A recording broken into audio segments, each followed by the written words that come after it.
Time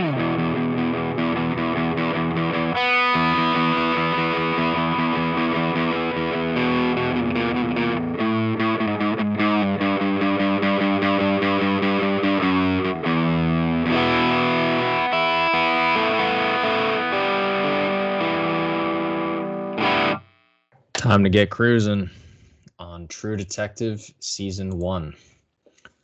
So once again, this is going to be our foray into working through the episode first and then talking about the broad strokes. Unless you think we can kind of just do all of that in one shot since it's only 8 episodes.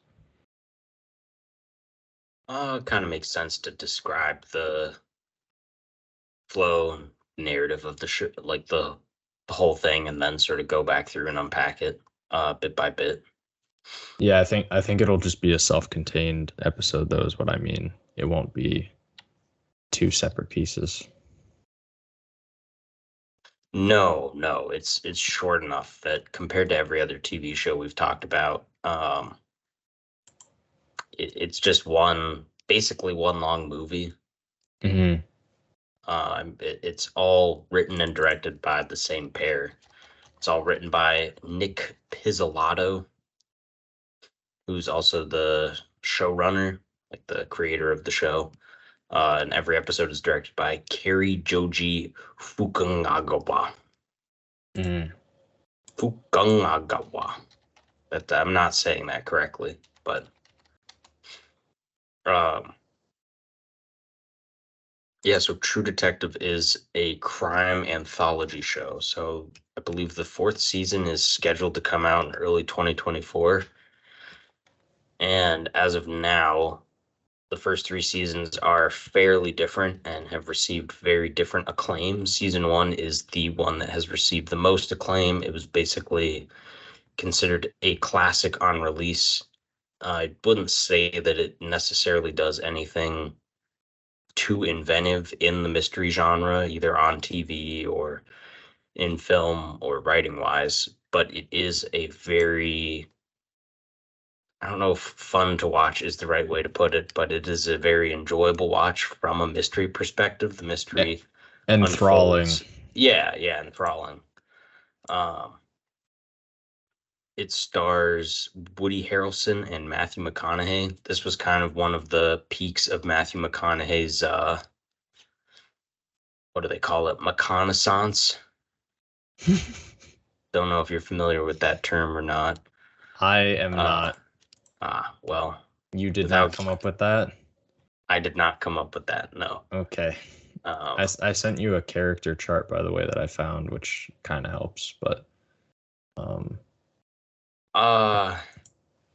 Yeah, I mean, the details, basically the whole thing is about some crime that takes place in Louisiana. McConaughey and Woody Harrelson are both detectives that are assigned to some sort of strange ritual killing of a prostitute named Dora Lang. There's like they find her basically naked out in the woods with like deer antlers on. And there's a bunch of weird cult looking things. And the narrative is shown both from the past, where they're trying to solve the case for the first time, and then in the future, where both older versions of McConaughey and Woody Harrelson are being questioned by the police, and we don't really know why. They set up quite a few things in the first episode, so even though I describe it as like a long movie, it very much is in the form of TV, where they're trying to kind of hook you to get you to watch the next episode and set things up later down the line, as opposed to a movie where they might hint at the end, whereas this show plays around with time quite loosely. It jumps back and forth, not only between the present and the past, but the present, aka the future, where they're trying to solve the mystery again, doesn't really pick up until the last couple of episodes. So yeah, I don't know if you have anything to add to all of that, or if that makes sense as groundwork. It It definitely makes sense to me. It's a good sort of setting of the stage, I would say, for it. Um, reconnaissance is a great term. Not that I'm hung up on that, but yeah, it's really funny. Yeah, So, reconnaissance came from the fact that Matthew McConaughey's career started in the early 90s, and by the early 2000s, he had become a very generic A-list actor. Like he was only in stupid, completely turn your brain off action movies or Love stupid, Actually, completely turn your brain off rom-coms. Um, because and he's then a by he's the a good-looking guy and extremely charismatic and has a great accent. So why not? I guess that's what producers thought, and he didn't care. And then in the early 2010s, he began to take on real projects, which was dubbed the reconnaissance, because after 10 years of doing um, things like Sahara and Ghosts of Girlfriends Current or whatever the heck that's called, I guess it was a shock to people that he would do Dallas Buyers Club and True Detective. And ever since then, now he's just some pothead that pretends that he will run for senator of Texas and write self-help books that are for no one. But anyway, back onto the mystery of True Detective. Basically, as they try to solve the murder of this girl, it's revealed in the flash forward interviews that the case sort of came to a head and they had some weird gunfight with people out in the middle of the woods. Uh, the case unfolds very logically and kind of slowly. Like they go and they question people at a church. What do they call those? Like traveling tent churches. These are things that only exist in the South. Yeah, an Uh, evangelist, like a traveling evangelist, basically. mhm. I did before you jump in here. I did want to mention that McConaughey and Harrelson, because Woody Harrelson is also main character in this. Their friendship has been, I think, almost like their whole lives. Um, like seeing them together in a show that's not just like a show, um, not just like kind of like a throwaway comedy show, is fascinating. That both of them are real actors and they're great in it, but also that they're like very close friends. Apparently, they might what? I did not know they were friends at all before this. Yeah, I'm pretty sure they were. There's also a potentiality that they are related loosely. Yeah. Um, where's all this coming from? There are a few uh I mean the evidence for that stems from um I believe either McConaughey or Harrelson themselves. So that is not a reliable um source. No, so Matthew McConaughey is a wonderful actor. I don't trust a word out of his mouth. Yeah. Um, I guess there's rumors that they're half brothers, but it's yeah. brothers. Does Woody Harrelson not know his parents? Uh, haven't gotten there because I'm still mulling through the BS. Anyway, they may or may not be related and they're friends in real life was mainly the only thing I wanted to say. I didn't have anything more to say than that. Mm. Um, Yeah, I thought they just became friends at like during the show, but Possibly. I was under the impression that they somehow were friends before. It at any rate, their chemistry works really well in the show, despite them like really going at it at times, and despising each other. Because Woody Harrelson is kind of more like a good old boy, Southern guy who has a wife and a family, but like he doesn't like his actions. His morality is vague, and he cheats on his wife and kind of doesn't like he's not self-aware enough to understand like what his problems are and why he's kind of acting out, I would say. And then there's Rust Cole, who's McConaughey, and he is really like abstract and ethereal, like head in the clouds, and he says like crazy shit all the time that pisses off Harrelson's character Marty. So it's just interesting the way that they kind of face off against each other. Well, so they're both like the most cliched cops you could have, where McConaughey's character Rust is like a analytical by the numbers type of guy who's closer to being Sherlock Holmes, but with no whimsy. He's extremely nihilistic. Like he is just the guy that every quote out of his mouth is just like, as sentient meat, however illusory our identities are, we craft those identities by making value judgments. Yeah. And Marty's response is like, what's scented meat? Or he's just like, what the fuck? Can you just stop talking, please? Like, shut the fuck up. Psychosphere. Yeah. You don't say anything to me for 2 months, and now you're saying all this shit to me. Marty, you asked me a question. Yeah, and now I'm begging you to shut the fuck up.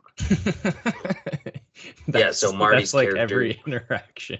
Marty's character is just literally a generic cop, like bad cop, where he's a bad man in real life, but he's a darn good cop. He gets the bad guys. And that's kind of a larger theme of this show that they try to explore, is that it kind of requires bad people to catch true monsters or something to that extent. Yeah, there's like the staring into the void concept. Like Russ definitely embodies that and believes in that. Well, I mean, they just explain that outright, that he did too many drugs because he was undercover in a vice squad. So he like hallucinates all the time and is in the clouds because he just did a bunch of meth and LSD. Right. Which makes him ideal to try to solve this specific case, because it's about prostitutes and children who are being fed meth and LSD in the middle of the woods as a part of a massive conspiracy that involves a state senator, the police, a mayor, and a bunch of churches who are running a child sex ring where they feed kids meth and LSD and then they diddle them in the woods and then murder them usually. Yeah. So I apologize for derailing the intro there, but I just wanted to kind of set that stage of like these two are working together, but also kind of pitted together. And then, like you said, it does time jump between 1995 and then 2012 for the most part. Yeah, those so are I the just years that it's playing with through the whole plot. Right. We can work a little more slowly to bring people up to speed as well, but well, it's a mystery, so there's no reason to like go through the bits that they try to get to crack it if you haven't seen it. Like true. by spoiling the end, there's no reason to know how they got there. The part of the show that's interesting in relation to any other mystery or like dark crime drama is really the chemistry between the two leads, not their personal lives necessarily, because I think that's one of the weaker parts of the show. I would agree with that. And the way that they're shown through time in relationship specifically to Rust, whose fractured reality is meant to be both the thing that helps him catch the villain, but also the thing that hurts him from solving the case in the past. And the fact that the villains are all on LSD and say shit like time is a flat circle, and there's because there's multiple themes in the show, like the main villain, who's just some hillbilly who lives in the woods. It ends up being it ends up being kind of underwhelming. Is just some guy who like basically helps with the weight of this conspiracy by like the Louisiana people. Spreads the myth of a yellow king, which is actually from an existing book. And it's basically it's a story within a story. I forget the name of the book. I'll find it here. But the Yellow King, I think, is not a book in a book. It's a play within a book, and when you read the play, you go insane. It's very Lovecraftian, which is an element of this show, that there's always something formless, like in the void, nameless, something you can't understand, which is part of the way that this group of rapists Diddlers covers up their crimes, is by creating a myth around something and adding drugs to it, so that it's so crazy that the public would never like believe in it, basically, and never believe any of the victims of it. Yeah, so the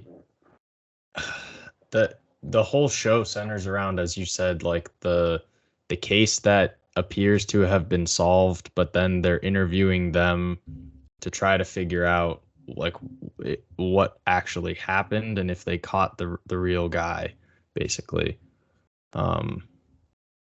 which then results in obviously them going down and trying to uncover who really was at fault and who like did the bad thing, and then who was also behind, like, semi pulling strings within the conspiracy itself. Right, because McConaughey, Rust, and Marty both know that they didn't solve the case. Yes. They kill 2 drug dealers in the woods, and they basically just sneak up on them and execute them. And then they pretend there was a massive gunfight, and they cover it up, and then basically the state police are like, all right, that's it. That's the end of the investigation. Because the state police are being pressured by the state senator who's heading the whole conspiracy. So it allows them to close everything off, and due to the breakdown of the personal relationship between McConaughey and Harrelson's characters, they're unable to continue the case anyway. But it gets opened back up in the present or future, depending on which way you look at it, by 2 new detectives, specifically because there's been more murders that have been uncovered, and they suspect that Rust is responsible for them because he keeps showing up at the crime scenes. Yeah, and they're wondering if he was basically operating as both investigator and murderer in the past. And the reason, obviously, that he is showing up is because he's continuing his own investigation in the present or future, depending on how you look at it. Yeah, I mean, I don't really know where you want to go from here. If you want to talk about like characters, before we get into some of more of the abstract thematic elements. I think we've covered the character. Like, the only 2 characters are really them. Right. Everyone else is kind of in shadow compared with them. Yeah, Michelle Monaghan plays Woody Harrelson's wife, and they're divorced in the present/future. And she puts in a pretty good performance. Her character is a little underwritten. She ends up sleeping with Rust, which is part of the thing that breaks down their personal relationship. I wouldn't even call it sleeping. Rapes. She rapes Rust. Yeah, yep, yes. Because he doesn't really want to do it, but he kind of likes her and feels bad. It's very kind of used, unclear. He's used as like a bar stool that you flip over upside down and just sit on. That's how he's used in that scene. Mm-hmm. And then it happens, and then she instantly is like, haha, gotcha, bitch. And then he's like, oh, what? And then, yeah.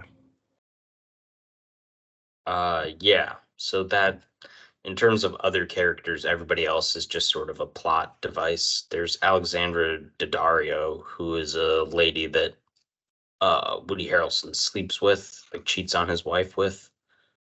Um, but that plot line really just exists to show how debaucherous Woody Harrelson is, Yes. and like his Lechery. explanation is like, oh well, I got to keep the violence that I experience in my work away from home, and the only way to take that tension out is with some court stenographer.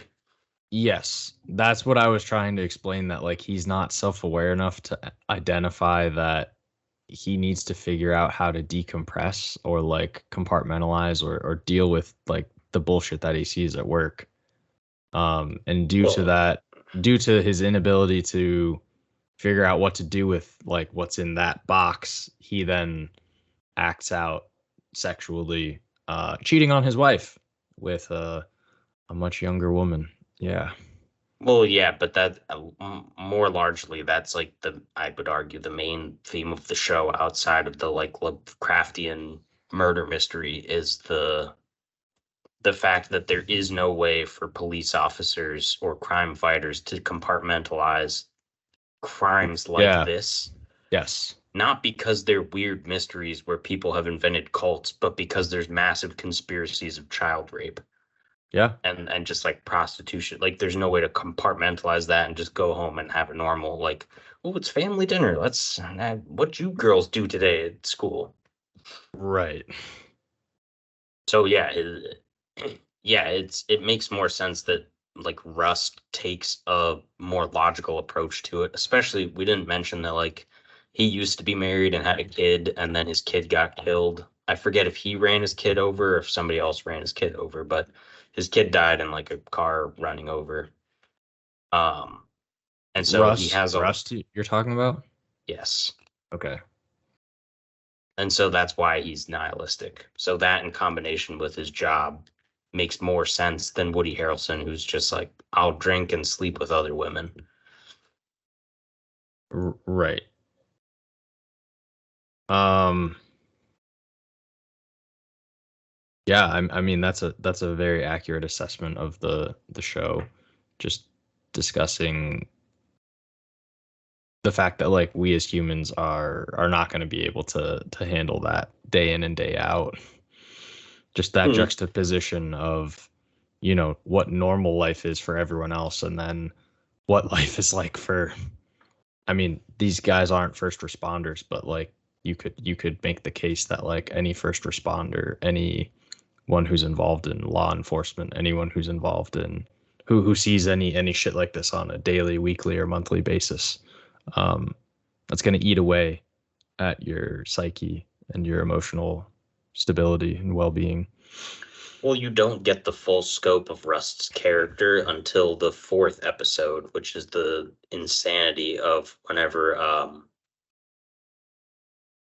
they finally decide that the only way to figure out what's happening is to go to a bike gang to figure out where they're getting their meth from. And so Rust goes like off grid and off duty and infiltrates the bike gang, and you see how effective he is as an undercover agent because he immediately just like smokes PCP and meth, and then the bike gang is like, yeah, we know who he claims he knows somebody in the gang or something because of his time in Vice, and then they like go to rob some drug dealers, and you get this like brilliant 10-minute tracking shot through like a um One of the best scenes on television.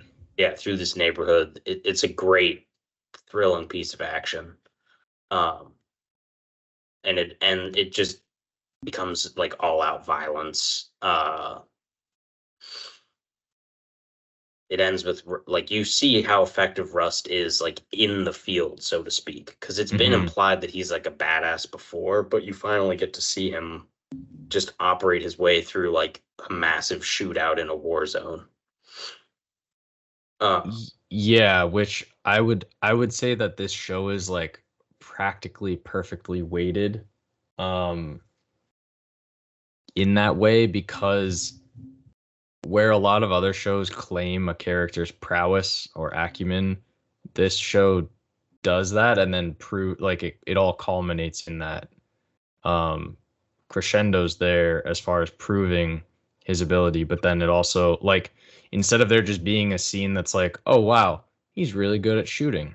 Oh wow, he's really good at this. It's like, yeah, but also like within the greater context of that scene, it's also doing so much more with the story and unfolding everything else around it. So it's brilliant, not only in its execution and the way it looks, but also demonstration of character, ability, as well as story.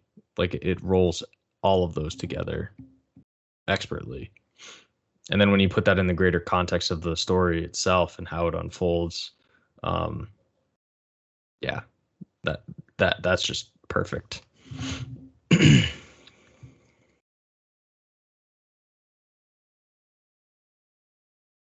Yeah, I agree. Then there's this as you have identified, it's going to be hard to talk about this just because as you have said, the show is very Lovecraftian um in a lot of ways. Would you be able to sort of like try to put that into words? Lovecraftian, obviously it's in reference to H.P. Lovecraft, the author, but Like describing what Lovecraftian as a word means. yes.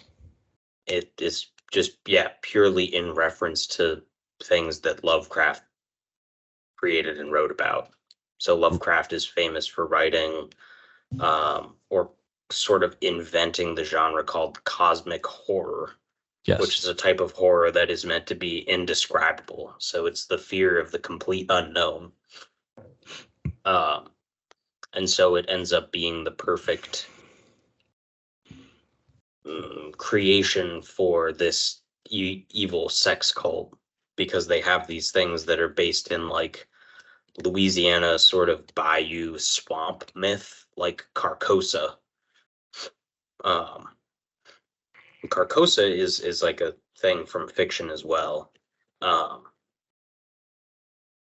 like it should be noted that there are tons of Oh. allegations against Nick Palazzo for this show for plagiarism. Like he ripped the Rust character straight out of an existing novel. Jesus. The Yellow King and Carcosa are just concepts he didn't come up with. He just rolled them in here as myth. And I don't think any of that matters because McConaughey's performance as Rust and Rust in the larger narrative that Palazzo wrote is really interesting. Um, anyway, the Yellow King is something that came from a book called The King in Yellow, and in it there's a play. I forget what the play is called. The play is called The King in Yellow. Mm. All right, sorry. This is so fucking confusing. Um, but basically, like when you read the play, you go insane, and the Mm-hmm. play references some fictional city called Carcosa, Mm-hmm. and Carcosa is like basically some city hidden in the woods that you can't, or not in the woods, in the jungle.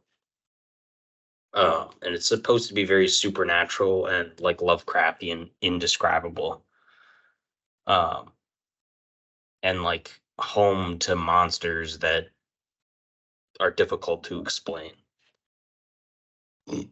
Excuse me. Yeah, almost as if you're entering a new like sphere, like a new both existence or like plane of existence that isn't a part of our world. Yeah, and so that's ultimately what Lovecraft and Lovecraftian is meant to describe, is stuff that is like geometry that you can't make sense of. This Mm-hmm. is like stuff with like impossible angles and impossible physics. Creatures without form, seemingly, or Mm. without like specific color. It's worth reading some of Lovecraft's stuff. I have the complete works of his. I haven't read hardly any of them yet, but Lots and lots of short stories. mhm. They're not all, but there are some pretty mediocre ones, but there are some really good Lovecraft stories. Um, Lovecraft, this is one of the few pieces of media that gets the idea of a Lovecraftian cult done really, really well because it doesn't lean into the supernatural. It allows the supernatural to remain enigmatic. And by Yeah, allowing the mystery to be indescribable. exactly until the very end when it's just like, oh, right, it's just some hillbilly in the woods that feeds people meth and LSD. Right. Yeah, It's a very obvious thing. But they still allow you to get drawn in the way that Rust is drawn in because of yes. Rust's hallucinations and dissociations.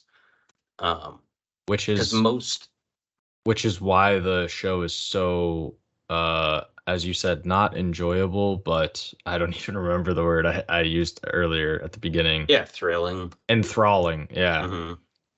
Like you and Rust, because ultimately, like, yes, Rust and Marty are the main characters, but you kind of are caught more with Rust than you are with Marty, especially how the show ends, right? You're drawn into that space and captured as he is.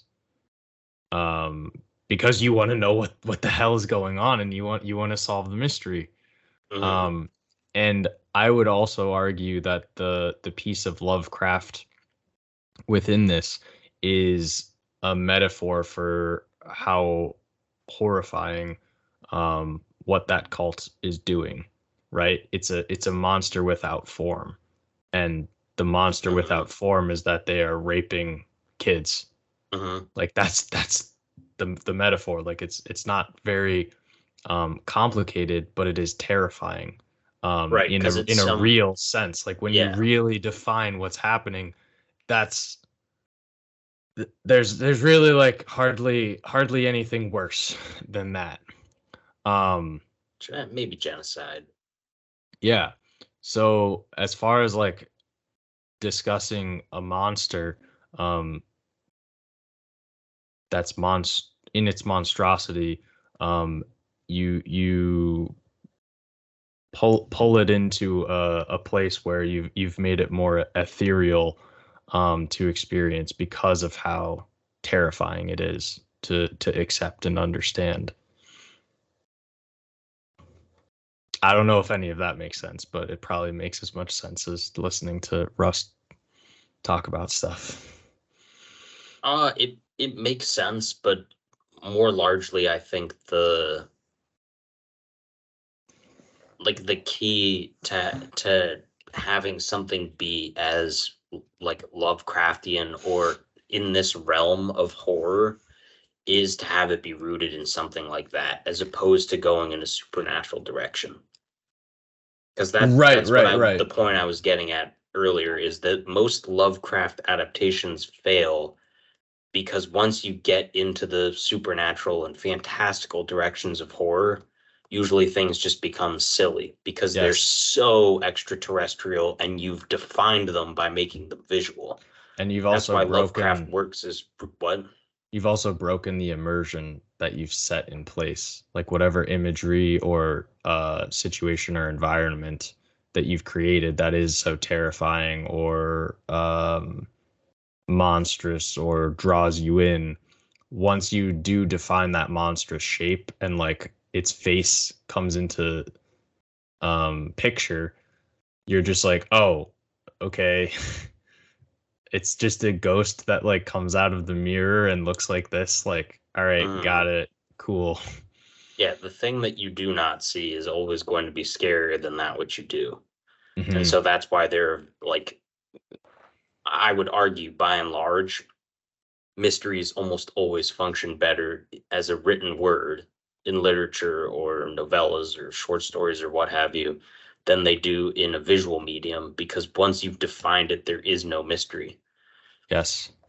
I've seen very, very few exceptions to that. We've talked, I guess not on any episodes we've released about Cure, that Japanese movie. That I would argue is Say one that of the again. Which the title? movie the movie Cure, Yes. Cure. No, I heard you. It just was hard to hear the way you said it. Yeah. We should do an episode on that, honestly. It's one of the only examples I've seen in a movie where they maintain the mystery throughout without ruining anything for you and keeping you on your toes. So it operates as a good enough sort of psychological thriller, psychological horror, while keeping the mystery going and not explicitly explaining to you what happens by the end, Yes. which is super rare. Because this show, and it's something I would argue about Nick Pizzolatto as a, I wouldn't call him a hack because I think this show is pretty good. Like this season of the show is pretty good, As a but I think stitcher, he's a stitcher. yeah, by and large, I would say he's kind of a mediocre writer, but he put all of his good ideas into this season, which helps it stay together really well. I think it also helps that he wrote the whole thing and it's directed all by one guy, so it feels very whole, like very one work as opposed Single to a lot of vision. different visions. Yeah. Um, what else was I gonna say? I guess Every episode also just is it like it's really hard to define, but it feels like it's perfectly like placed, kind of like those beer can figures that Rust has made oddly. Like he's just chugging beer while explaining what happened, and then starts cutting them up and putting them into like figures and placing them on the table. And that's kind of how each episode feels as well, where you're like trying to figure out what the hell he's doing. Like, all right, man, we understand you're drinking alcohol. Why are you cutting those up? Why are you placing them on the table? And yeah, then the show's very well structured in that mhm, sense. there is deep symbolism, I would say, as well as simple symbolism, which I would argue is a strength. And as you said, bringing it back to how it keeps the mystery going the whole time, and then when it does reveal that for you, what the mystery ultimately is, um, it does kind of feel rather like simple, and as you said, it can feel anticlimactic. But then, if you kind of think about how the world like actually is, that is as climactic as it can be. Yeah, but by the end of the show, it's less about like you getting to see Yes. them shoot a bunch of cultists as Yes. much as it is like them trying to get justice against a monster. Yeah. Because the guy is a real life monster. He's not just like a yellow king spaghetti man with green tentacles and a weird beard. Yeah. He's just like Because the a whole time rapist hillbilly. you are wondering if that's what you're going to see at the end of the road. Like, where is the big green spaghetti monster? Like, where is this thing that we've been searching for?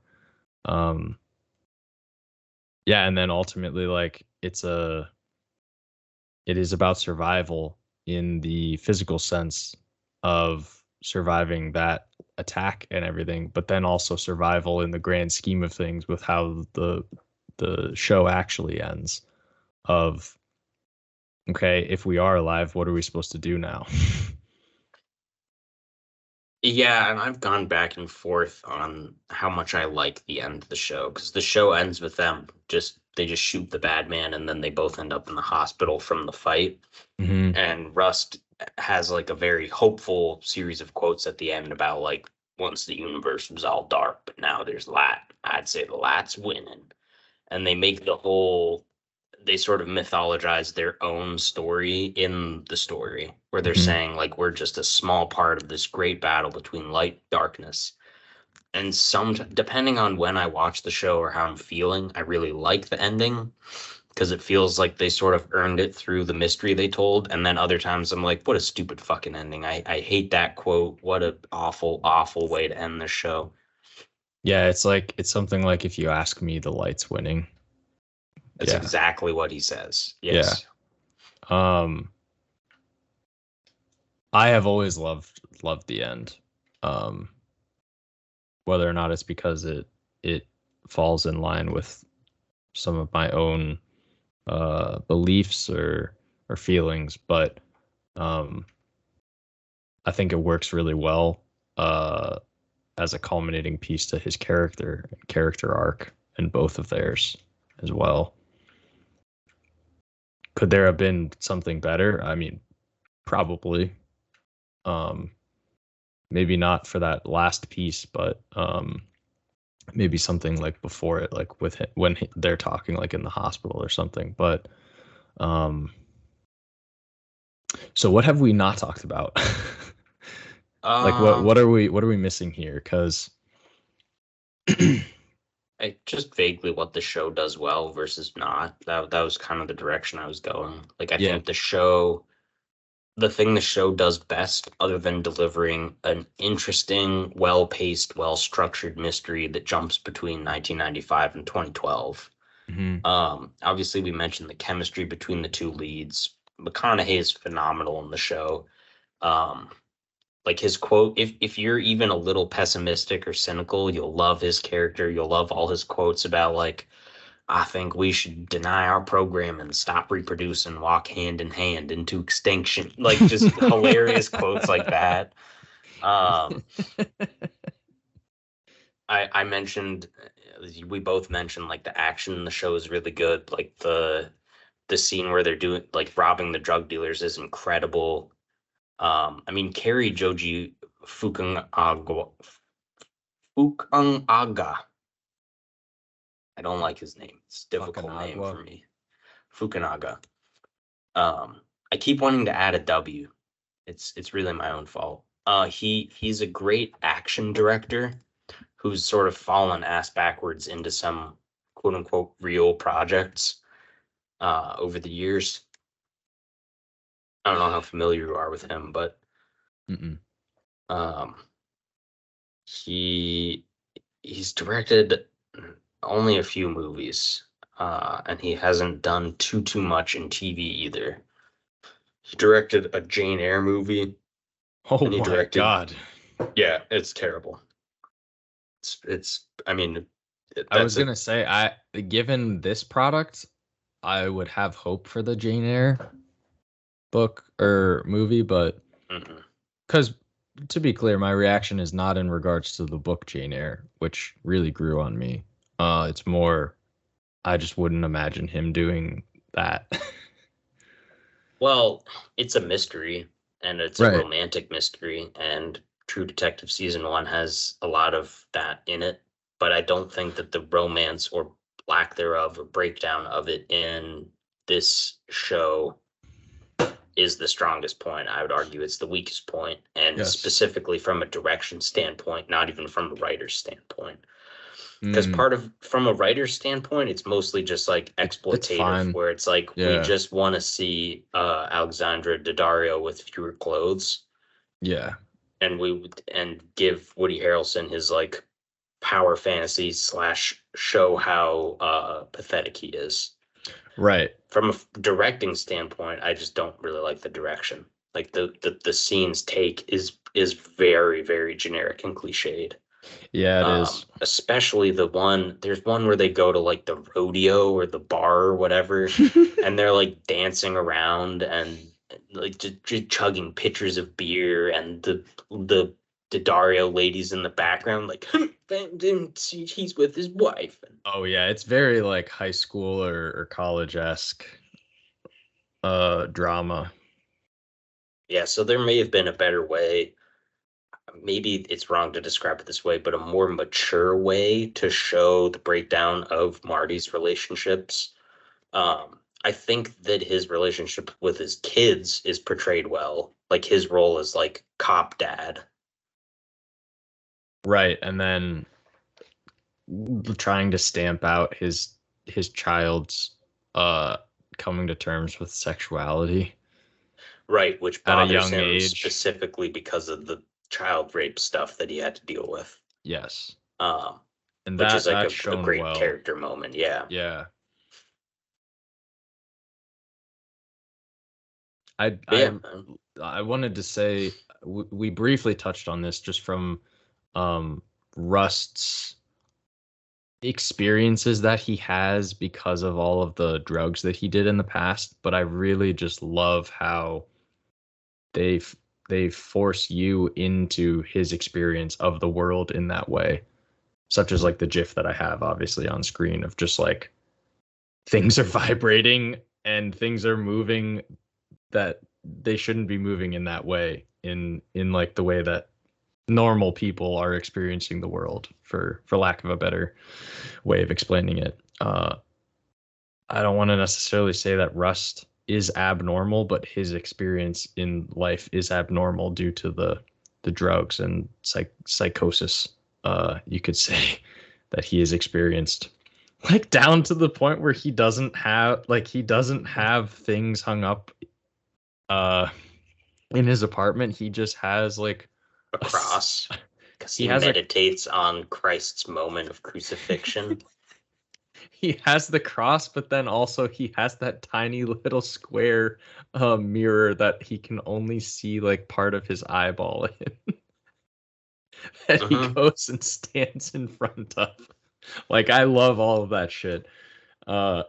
If I come to your place the next time and stay there and you just have a tiny square mirror and nothing else up, or a cross as well, I'm gonna be fucking concerned. Yeah, same. I can't really think of anything that we missed. I think we covered most of it. I feel pretty good about today. I feel pretty good about what we talked about. Yeah. We will see if we do talk about the other seasons. I'm not that interested in discussing them, but I haven't even watched them. Gotcha. I think I saw all of season 2. I don't think I saw any of season 3. But season anyway, 4 coming out soon, and not written by Nick Pizzolatto. Fascinating. It was, it's written by Issa Lopez and completely directed by her. As no offense to this person, but when you first started saying that, I thought you were saying Isla Fisher, the actress, and I was going to get very concerned. No, Issa Lopez, a Mexican lady. Gotcha. So nice job, racist. What? I was saying I didn't trust an actress that I have never seen her write anything before. Racist. Okay. So at the end of everything, we understand that I'm racist, and this show is definitely worth watching. Mm-hmm. Tune in next week to find at least if, the first. If Nolan is racist. Yeah, at least the first season. For sure. This is a must-watch though for anyone that likes TV or film. All right, take care, everyone. Adios.